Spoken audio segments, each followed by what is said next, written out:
पुरानी बस्ती की सकरी गलियों में एक बुजुर्ग रहा करते थे, हाजी मुस्तफा। सफेद दाढ़ी, चौड़ी मुस्कान और दिल में बस अल्लाह का नाम। मोहल्ले में हर कोई उनसे इज्जत और मोहब्बत से मिलता। एक दिन अचानक उनकी आंखों में तेज दर्द उठा। डॉक्टर ने बताया कि तुरंत ऑपरेशन करना पड़ेगा। अल्हम्दुलिल्लाह, ऑपरेशन सफल रहा, लेकिन डॉक्टर ने समझाया, हाजी साहब, जब तक आंखें ठीक न हो जाएं, सजदा मत कीजिए। नमाज इशारों से पढ़िए और ध्यान रहे कि ज्यादा झुकना नहीं है। हाजी मुस्तफा सिर हिलाकर बोले, ठीक है डॉक्टर साहब, जैसा आप कहें। लेकिन घर लौटते ही जैसे वो खुद में सिमट गए। पहले की तरह मुस्कुराना कम, बोलना कम, और खाना तो जैसे बिल्कुल भूल ही गए हों। उनकी बहू ने देखा कि हाजी साहब बस कुछ और खाते और चुप हो जाते।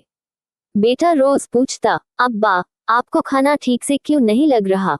क्या दर्द होता है? हाजी साहब सिर्फ मुस्कुरा देते, नहीं बेटा, दर्द नहीं। कुछ दिन बाद डॉक्टर से दोबारा बात हुई। डॉक्टर ने कहा, शायद चबाते वक्त हल्का दर्द होता हो, इन्हें सूप, खिचड़ी जैसी मुलायम चीजें दीजिए। घर वालों ने हफ्ते भर तक हर तरह की नरम चीजें बनाई, लेकिन हाजी साहब का हाल वही का वही। उनकी बहू परेशान होकर बोली, अब्बा जान, आप खाना क्यों छोड़ रहे हैं? अल्लाह न करे कोई और बीमारी लग जाए। आखिरकार एक शाम, जब सब इकट्ठा बैठे थे, बेटा हिम्मत करके पूछी बैठा, अब्बा, सच्ची बात बताए, आप खाना क्यों नहीं खा रहे? डॉक्टर ने तो बस सजदा मना किया है, खाने से तो नहीं रोका।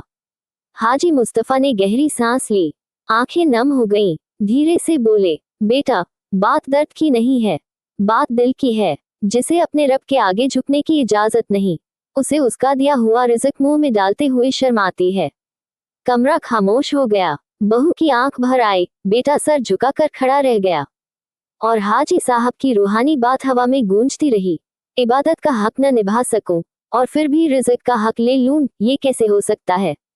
कुछ ही दिनों में उनकी आंखें ठीक हो गईं, और जिस दिन उन्होंने पहली बार फिर सजदा किया, घर में ऐसा लगा जैसे बरकत की हवा बह चली हो।